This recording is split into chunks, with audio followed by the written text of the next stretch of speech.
ஒரு ஒரு பாட்டு ஒன்று கேள்விப்பட்டிருக்கீங்களா? ரா ரா ராமையா அப்படின்னு ஒரு பாட்டு ஒன்று கேள்விப்பட்டிருக்கீங்களா? இதில் என்ன செய்வாங்கன்னா, அந்த வாழ்க்கையை 8 பிரிப்பாங்க. வாழ்க்கையை 8 பிரிப்பாங்க.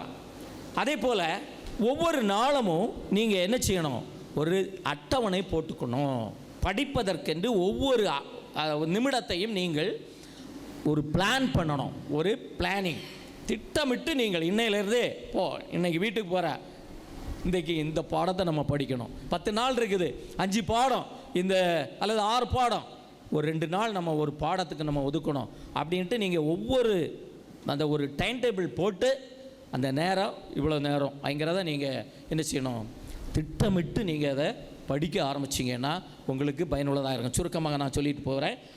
அடுத்தது ஒரு 2வது பாயிண்ட் என்னன்னா, கண்டினியூஸ் ப்ராக்டிஸ் வேணும்.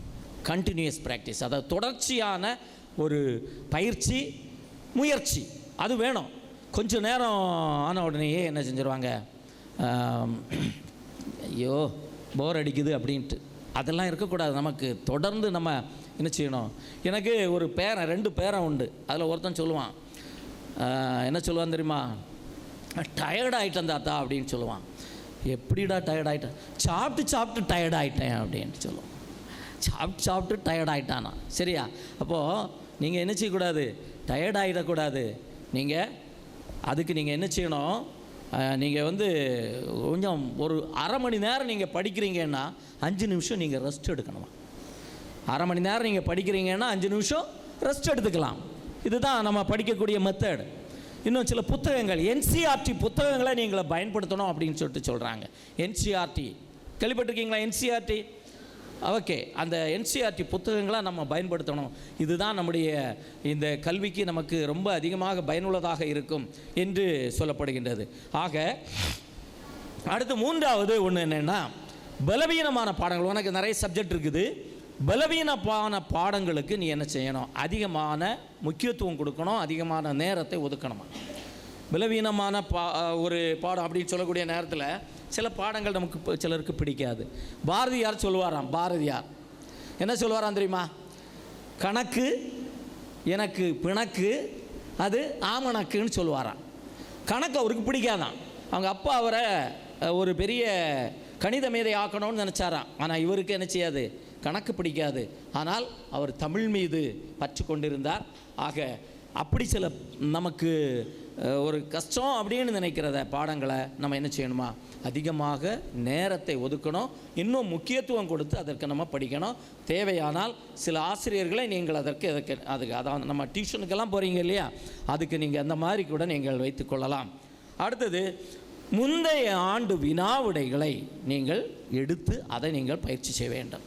பல வருடங்களுக்கான கொஸ்டின் பேப்பர் உங்களுக்கு கிடைக்கும். நாங்கள் அரசு பள்ளியில் இந்த கொஸ்டின் பேப்பரெல்லாம் நாங்கள் சேர்த்து வச்சுருப்போம். அந்தந்த சப்ஜெக்ட் டீச்சர்ஸ் சேர்த்து வச்சுருப்பாங்க. அதே போல் மற்ற பள்ளிகளிலும் பண்ணுவாங்க. அதை அந்த மாணவர்களுக்கு கொடுத்து அதை ஒரு ப்ராக்டிஸ் கொடுப்பாங்க. அந்த வினாக்களுக்கான விடைகளை படிக்க வைத்து பயிற்சி கொடுப்பாங்க. கண்டிப்பாக அதில் ஒரு 75% வரும். மீதி மற்ற இன்னும் அந்தந்த நிலைகளுக்கு தக்கதாக அந்த பிள்ளைங்க எந்த நிலையில் இருக்கிறாங்க. பொதுவாக 3 நிலைகளாக இந்த பிள்ளைங்களை பிரிப்பாங்க. ஒரு குதிரையை போல வேகமாக ஓடக்கூடிய அந்த ஒரு நிலையில் இருக்கக்கூடிய பிள்ளைகள் இருப்பாங்க. அதை போல் காளையை போல ஓடக்கூடியவங்க, இன்னும் எரும மாடை போல் ஓடக்கூடியவங்க, இப்படியெல்லாம் 3 பிரிவாக பிரிப்பாங்க. அந்தந்த பிரிவுகளுக்கு தக்கதாக அவங்களுக்கு என்ன கொடுப்பாங்க? அந்த கொஸ்டின் எல்லாம் கொடுத்து அவங்களுக்கு பயிற்சி கொடுப்பாங்க. இந்த மாதிரி அவங்களை பயிற்சி கொடுத்து எல்லாரும் வெற்றி பெற வைப்பது ஆசிரியருடைய ஒரு யுக்தி. அந்த வகையில் நீங்கள் என்ன செய்யணும்னா, அனுதினமும் இந்த மாதிரி நீங்கள் பயிற்சி எடுக்கும்போது அனைவரும் குதிரைகளாக மாறிவிடுவீர்கள். அப்படின்னா என்ன செய்யுங்க? நல்லா படிக்கக்கூடிய பிள்ளைங்களாக நீங்கள் மாறிவிடுவீர்கள். அதனால் இந்த பயிற்சியை நீங்கள் மேற்கொள்ள வேண்டும். அடுத்தது, இந்த நேரத்தை நீங்கள் நல்ல நேர மேலாண்மை, அல்லது அதை என்ன சொல்கிறாங்கன்னா சிறந்த நேர மேலாண்மை அப்படின்ட்டு. இப்போது சில நேரத்தில் இவ்வளோ நேரம் படிக்கணும் அப்படின்ட்டு முடிவு பண்ணுவாங்க. அதுக்கப்புறம் என்ன பண்ணிடுவான்? அப்படியே போர் அடிச்சுட்டு எழுந்திரிச்சு போயிடுவாங்க. அப்புறம் விளையாடிட்டு இருப்பாங்க. அப்படியெல்லாம் இருக்கக்கூடாது. ஒரு குறிப்பிட்ட நேரம் நம்ம படிக்கணும்னு வச்சுட்டோமா, அந்த நேரம் வரைக்கும் படித்து முடிச்சுட்டு அடுத்த வேலைகள். நான் வந்து கல்லூரியில் படித்து கொண்டு இருக்கக்கூடிய நேரத்தில் என்னுடைய ஒரு நண்பர் வந்து அண்ணாமலையில் இன்ஜினியரிங் படிச்சுட்டு இருந்தார். அவருக்கு ஒரு வழக்கம் உண்டு. பள்ளியில் படிக்கும்போது ஆனாலும் சரி ரொம்ப நேரமாக என்கிட்ட எல்லாம் பேசிகிட்டே இருப்பார். ஆனால் என்ன தான் பேசினாலும் ராத்திரி எவ்வளோ நேரம் ஆனாலும் அன்றைக்கு படிக்க வேண்டிய பாடங்களை படித்து முடிச்சுட்டு தான் தூங்குவார். அப்படி படித்ததுனால அண்ணாமலை பல்கலைக்கழகத்தில் அவர் இன்ஜினியராக பயின்று கத்தார் என்று சொல்லக்கூடிய பகுதியில் பணி செய்து இப்போது மீண்டும் பணி நிறைவை பெற்று சென்னையில் இருக்கிறார். அப்படின்னா நம்ம என்ன செய்யணும், ஒரு நாள் நம்ம படித்து எதை முடிக்கணும்னு நினைக்கிறோமோ அதை முடிக்கணும். படித்து முடிக்கணும் அப்படின்னு நினைக்கிறத படித்து முடிச்சிடணும். நிச்சயமாக அதை நம்ம எந்த ஒரு தடை வந்தாலும் தடங்கல்கள் வந்தாலும் அதை நம்ம முடிக்கணுங்கிறத நீங்கள் மனசில் வைக்கணும். அடுத்தது பாடங்களை புரிஞ்சு படிக்கணும். பாடங்களை எப்போவுமே புரிந்து தான் படிக்கணும். மேலோட்டமாக நம்ம அப்படியே நுனிப்புல் மேய்ந்தது போல் அப்படின்னு சொல்லுவாங்க, அப்படி நம்ம படிக்கக்கூடாது. புரிந்து படிப்பது தான் சிறந்தது. மனப்பாடம் சும்மா அப்படியே மனப்பாடம் பண்ணி வச்சுட்டா மறந்துடுவீங்க. அதை நீங்கள் புரிந்து படிக்கும்போது தான் அது உங்களுக்கு நினைவில் இருக்கும். நான் வந்து தமிழாசிரியராக நான் இருந்தேன். அப்போது 10ஆம் வகுப்பு மாணவர்களுக்கு எல்லாமே நான் வந்து என்ன செய்வேன்னா அந்த செய்யுள் பகுதியெல்லாம் இசையோடு நான் கற்றுக் கொடுப்பது உண்டு. பாடல் வடிவத்தில் நான் இசையமைக்கக்கூடிய ஒரு வழக்கம் உண்டு. அந்த ஒரு இசையை போட்டு அவங்களுக்கு கற்றுக் கொடுப்பேன். அப்போது எளிதாக அந்த பாடல்களை அந்த செய்யுள்களை பாடல் வடிவில் ஞாபகத்தில் வைப்பாங்க. அப்புறம் என்கிட்ட ஒப்புவிக்கும் போதும் பாடல் வடிவத்திலேயே சொல்லுவாங்க. அது அருமையாக அவங்களுக்கு எளிதாக மனதில் பதிந்து விடும். சில நேரங்களில் நல்ல சில ஃபிலிம் சாங்ஸ் இருக்கும் ராகத்தில், அது ஹிட்டான அந்த டைமுக்கு ஹிட்டான அந்த ராகமாக இருக்கும், சாங்ஸாக இருக்கும். அந்த ராகத்துலேயும் அவங்களுக்கு நான் அந்த பாடலை அப்படியே இசையமைத்து அந்த அந்த அந்த ஏற்ற அந்த ராகத்துக்கு ஏற்ற பாடல் எது என்பதை பார்த்து அவங்களுக்கு சொல்லிக் கொடுப்பேன். அப்படியே மனதில் பதிய வைப்பாங்க. அப்போது இந்த பாடல் அப்படிங்களுக்கு மறக்கவே செய்யாது. சரியா? அப்போது இதை நீங்களும் கை கொள்ளலாம். அந்த ராகத்தில் சில ராகத்தில் செய்யுள்களை நீங்கள் படித்து வைப்பீர்கள் என்றால் அது உங்களுக்கு அப்படியே மனதில் இருக்கும். இதை நீங்கள் மனதில் பதிய வைத்து கொள்ளுங்கள். அதை புரிந்து படிக்கும்போது நமக்கு அப்படியே என்றைக்கும் மறக்காது. புரிந்து படிக்கணும், அதுதான் ரைட். அடுத்தது நம்ம ரிவிஷன். அடிக்கடி நம்ம என்ன செய்யணும், அதை ரிவைஸ் பண்ணணும். ஒவ்வொரு நாளும் அதை நீங்கள் என்ன செய்யணும், ஒரு நாள் ஒரு ரிவிஷன் நீங்கள் பண்ணுறீங்கன்னா உங்களுக்கு 4 நாள் கிடைக்குதுன்னா அது ஒரு குறிப்பிட்ட பகுதியை நீங்கள் ஒரு நாள் படிக்கிறீங்க. அடுத்தது 2வது நாள் நீங்கள் அடுத்த பகுதியை படிக்கிறீங்க. இந்த முதல் நாள் படித்த பகுதியை மீண்டும் அதை நீங்கள் நினைவுபடுத்த வேண்டும். அப்படியே சிலர் என்ன செய்வாங்கன்னா அப்படியே படுக்க போகும்போது அப்படியே மனதில் பதிய வைத்த அந்த குறிப்புகளை மனதில் அப்படியே கொண்டு வருவாங்க. அப்படியே கொண்டு வந்து அப்படியே ஞாபகப்படுத்தி பார்ப்பாங்க. ஏதாவது மறந்துருக்கும், உடனே புத்தகத்தை போய் எடுப்பாங்க, மீண்டும் நினைவு வைத்துக் கொள்வார்கள். அல்லது சில நேரம் அப்படி பழக்கம் உண்டா அவனுக்கு இல்லையா, பழக்கப்படுத்தி கொள்ள. அப்படியே காலையில் சில நேரம் அதை எடுத்து பார்க்கணும். அப்போ பார்க்கும்போது சில பாயிண்ட் அதெல்லாம் மறந்துருக்கும், மீண்டும் அதை எடுத்து படிங்க. இந்த மாதிரி நீங்கள் படிக்கும்போது அதில் எந்த வித பாயிண்ட்டும் மிஸ் ஆகாமல் நீங்கள் எழுத முடியும், நல்ல மதிப்பெண்களை பெற முடியும். அடுத்தது முக்கியமான ஒன்று, ஆரோக்கியமான உணவு வகைகளை நீங்கள் சாப்பிடணும். நல்ல ஆரோக்கியமான உணவு, இப்படியெல்லாம் நம்ம படிக்கிறோம். ஆரோக்கியமான உணவு வகைகள், இப்போது இந்த நொறுக்கு தீனிகளை எல்லாம் நீங்கள் என்ன செஞ்சிடணும், மறந்துடணும்.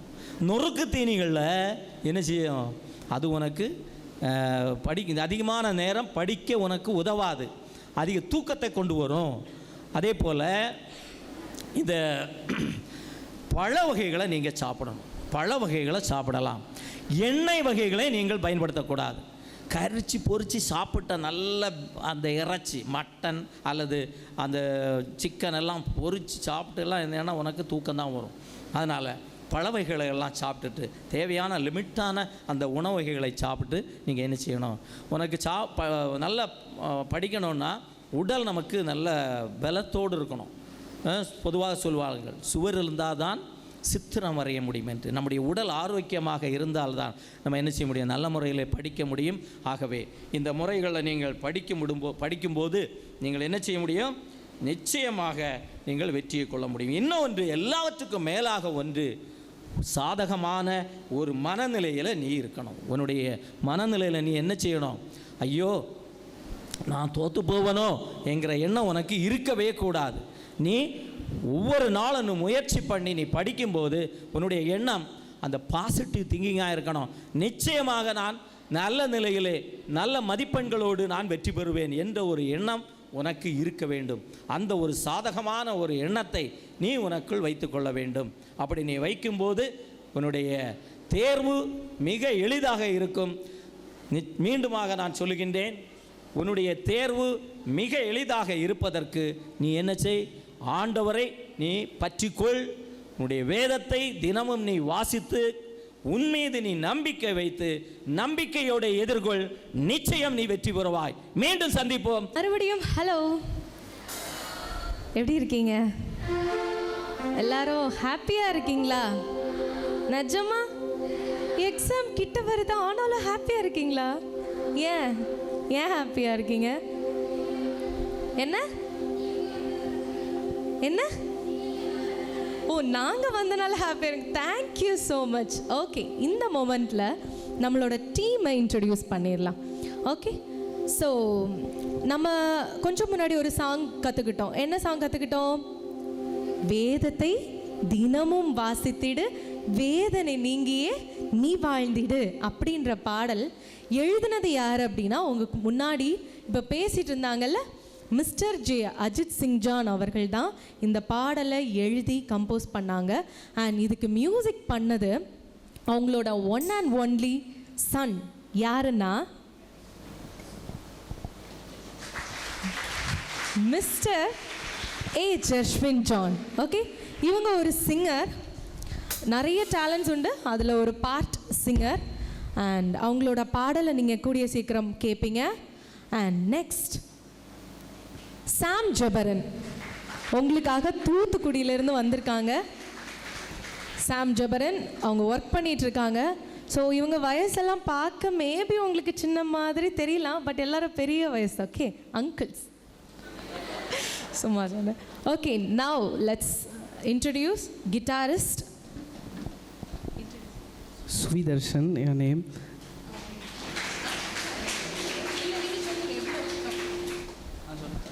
ஓகே, இவங்களோட நேம் சுவிதர்ஷன். எவ்வளோ இயர்ஸாக கிட்டார் ப்ளே பண்ணிகிட்ருக்கீங்க? 8th ஸ்டாண்டர்ட்லேருந்து ப்ளே பண்ணிகிட்ருக்கிறேன். Praise God. இல்லையா, சின்ன வயசுலேருந்தே அவங்களுடைய டேலண்ட் என்னன்னு கண்டுபிடிச்சு கர்த்தருக்காக பயன்படுத்தி கொண்டு இருக்கிறாங்க. நன்றி. நவ் இது என்ன இன்ஸ்ட்ருமெண்ட்? தபேலா. தெரியுமா? ஓகே, தபேலா அண்ணா பேர் என்ன? ஜூலியஸ். நீங்களும் எத்தனை இயர்ஸா? 20 years. 20 years. ஓகே, 20 இயர்ஸாக வாசிக்கிற ஒரு பெரிய ஒரு தபேலா வாசிக்கிறவங்கள உங்கள் முன்னாடி உட்கார வச்சுருக்கோம். அவங்க வாசிக்கிறது உங்களுக்கு கேட்க முடியுதா? நல்லா இருக்கா? ஸோ உங்களுக்கு ஒரு கிளாப் பண்ணிடலாமா? நவ் இது என்ன இன்ஸ்ட்ருமெண்ட்? தெரியலையோ ப்ரோ? என்ன? பேடிஸ்ட். Very good. ஸோ உங்களோட நேம், நீங்கள் எங்கேருந்து வரீங்க, எவ்வளோ இயர்ஸா? ஓகே, அவங்களுக்கு தொண்டை கட்டியிருக்கு. உங்கள் பேர் என்ன? சாமுவேல். சாமுவேல், எங்கேருந்து வரீங்க? மொளகு மூடு. எவ்வளோ இயர்ஸா? 5 இயர்ஸா? ஓகே, லாஸ்ட் 5 இயர்ஸாக அவங்க இந்த மாதிரி ஸ்டேஜில் வாசிட்ருக்காங்க. அவங்களையும் நம்ம கூட ஒரு பாட்டாக வந்திருக்கு. ரொம்ப சந்தோஷம். And meet Marslan, keyboardist. Not only keyboardist, நிறைய தாளந்துகள் கர்த்தர் கொடுத்துருக்காங்க, கர்த்தருக்காக பயன்படுத்திகிட்டு இருக்காங்க. ஸோ நீங்கள் சொல்லுங்கள். அட்லீஸ்ட் 6th ஸ்டாண்டர்ட்லேருந்து ஸ்டார்ட் பண்ணுறது. ஓகே, 6th ஸ்டாண்டர்டில் இருந்து அவங்க வாசிக்கிறாங்க. ஸோ சவுண்ட் இன்ஜினியர் வந்திருக்கிறாங்க. அண்ட் உங்களுக்கு ஸ்க்ரீனில் எல்லாம் போடுறதுக்காக வந்திருக்கிறாங்க. ஸோ இவங்க எல்லாருமே இந்த நாள் ஒரு நல்ல சக்ஸஸாக இருக்கணும், உங்களுக்கு பிரயோஜனமாக இருக்கணும்னு சொல்லிட்டு கர்த்தர் அன்னைக்கு தேர்ந்தெடுத்து இன்னைக்கு உங்கள் முன்னாடி நிற்க வச்சுருக்கிறோம். அண்ட் நீங்கள் கூட இன்னைக்கு வரணுமா வேண்டாமா, எங்கள் அம்மா தொல்லை தாங்கல அக்கா, அவங்க எங்களை துரத்தி கதவை சாத்திட்டாங்கக்கா, அதனால தான் வந்தோம் அப்படின்ற மாதிரி கூட வற்புறுத்தலில் வந்திருக்கலாம். பட் நீங்கள் வரணுன்றது யாரோட நோக்கம்? ஏசுப்பா, கர்த்தருடைய நோக்கமாக இருந்தனால இன்னைக்கு நம்ம ஒன்று சேர்ந்திருக்கோம். ஸோ இப்போ நம்ம ஒரு பாடல்ல பாடலாம். இந்த பாட்டை கேட்டிருக்கீங்களா? உன்னை ஆசீர்வதிக்கவே ஆசீர்வதித்திடுவேன். பாடலாமா எல்லாரும் சேர்ந்து? ஆசீர்வதித்திடுவேன். எஸ், கரெக்டா சொல்றீங்க.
ஆசீர்வதிக்கவே ஆசீர்வதித்திடுவே, உன்னை பெருக பண்ணவே பெருக பண்ணிடுவே. உன்னை ஆசீர்வதிக்கவே ஆசீர்வதித்திடுவே, உன்னை பெருக பண்ணவே பெருக பண்ணிடுவே.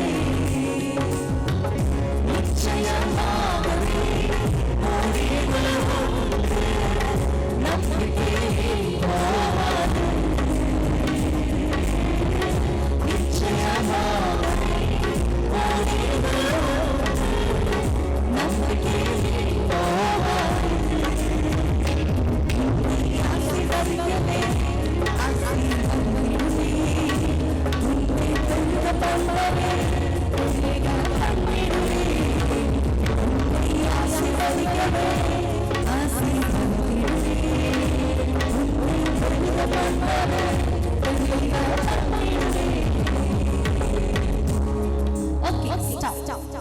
இப்போ இந்த பாடலை எப்படி பாடணும்? உன்னை ஆசீர்வதிக்கவே உன்னை ஆசீர்வதிப்பேன், உன்னை பெருக பண்ணவே. இந்த பாட்டை நமக்கு ஏற்ற மாதிரி பாடலாமா? எல்லாரும் உங்க வலது கையை எடுத்து உங்க தலையில வச்சுக்கோங்க. நான் அக்கா சொல்றதை அப்படியே ரிப்பீட் பண்ணுங்க. என்னை ஆசீர்வதிக்கவே ஆசீர்வதித்திடுவார், என்னை பெருக பண்ணவே பெருக பண்ணிடுவார். என்னை ஆசீர்வதிக்கவே ஆசீர்வதித்திடுவார், என்னை பெருக பண்ணவே பெருக பண்ணிடுவார். மறுபடியுமாக என்னை ஆசீர்வதிக்கவே ஆசீர்வதித்திடுவார், என்னை பெருக பண்ணவே பெருக பண்ணிடுவார். மறுபடியும் என்னை ஆசீர்வதிக்கவே ஆசீர்வதித்திடுவார், என்னை பெருக பண்ணவே பெருக பண்ணிடுவார். நிச்சயமாகவே முடிவு உண்டு, நம்பிக்கை போகாது. நிச்சயமாகவே முடிவு உண்டு, நம்பிக்கை போகாது.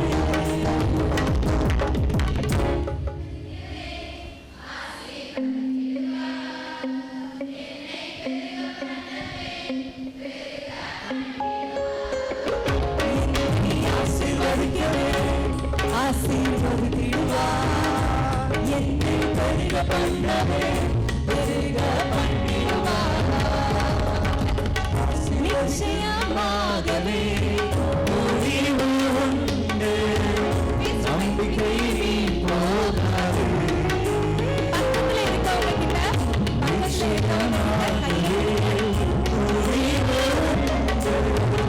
நம்பிக்கை போகாது.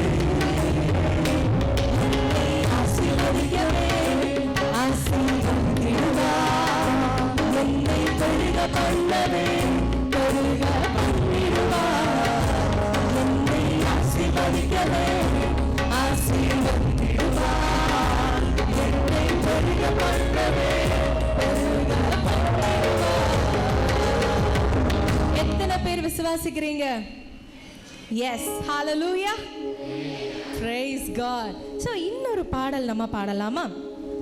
ஒரு புது பாடலாக கூட இருக்கலாம் உங்களுக்கு. யாரெல்லாம் நான் எங்கள் அம்மாக்கு சாயல், எங்கள் அப்பாக்கு சாயல், எங்கள் தாத்தாக்கு சாயல் அப்படின்லாம் சொல்கிறீங்க? யாராச்சும் சொல்கிறீங்களா? நம்மெல்லாம் யாரோட சாயல்? எஸ், அப்படி ஒரு பாடல் தான் இப்போ நம்ம பாட போகிறோம். கடவுளின் சாயல் நானே. ஓகே, கடவுளின் அவரது இமேஜும் நானே. இமேஜ்னா என்ன? இமேஜும் நானே. கடவுளின் சாயல் நானே, அவரது படைப்புகளுக்கு கிரீடமே யார் தான்? நான் தான் சொல்ல. படைப்புகளின் கிரீடம் படைத்தவர் அவர். ஓகே, ஆனா படைப்புகளின் கிரீடம் யார்? நாம தான். ஓகே, பாடலாமா? கடவுளின் சாயல் நானே, அவரது இமேஜும் நானே, படைப்புகளின் கடவுளின் பிள்ளை நானே. ஓகே, யாரெல்லாம் கடவுளுக்கு பிள்ளைன்னு விசுவாசிக்கிறீங்க? Yes, very good, praise God. பாடலாமா? ஒரு அக்கா பாடுறேன், நீங்க கேளுங்க, நெக்ஸ்ட் எங்க கூட சேர்ந்து பாடுங்க.